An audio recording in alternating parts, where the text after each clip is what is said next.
টি-20 বিশ্বকাপের সুপার 8 নিশ্চিত করতে আজ নেদারল্যান্ডসের বিপক্ষে মাঠে নামবে বাংলাদেশ। সেন্ট ভিনসেন্টের কিংস্টনে ম্যাচ শুরু হবে রাত 8:30টায়। এটি বাঁচা মরার আরেকটি ম্যাচ বাংলাদেশের জন্য। ইংল্যান্ডের আরেকটি বাঁচা মরার লড়াই, ইংল্যান্ডের প্রতিপক্ষ ওমান।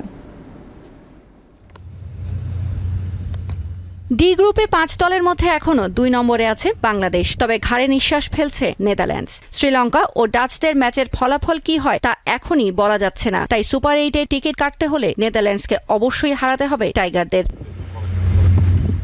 এখনো আশার আলো দেখাতে পারেনি ব্যাটাররা। সব শেষ ম্যাচে সাউথ আফ্রিকার বিপক্ষে 114 রানের লক্ষ্য ছুঁতে পারেনি শান্তর দল। এক মাহমুদুল্লাহর উপর ভরসা করে ডাচ বধের স্বপ্ন দেখাটা বোকামি হবে, তাই নিজেদের সামর্থ্য প্রমাণে এ ম্যাচে জ্বলে উঠতেই হবে লিটন, সৌম্য, শান্তদের। অন্যদিকে প্রথম ম্যাচ থেকেই ছেড়ে কথা না বলার ইঙ্গিত দিচ্ছে নেদারল্যান্ডস। নেপালকে হারানো স্কট অ্যাডওয়ার্ডস, ম্যাক্স ওদাউদ, ব্যাস ডিলিটদের চোখ এখন সুপার 8-এ। ডাচদের সঙ্গে মুখোমুখি লড়াইয়ে অবশ্য 4 ম্যাচের 3টিতেই জিতেছে বাংলাদেশ, তবে পরিস্থিতি বিবেচনায় এই ম্যাচে শতভাগ সাবধান থাকতে চাইবেন লিটন তাসকিনরা। তৌসিয়া ইসলাম, দীপ্ত স্পোর্টস।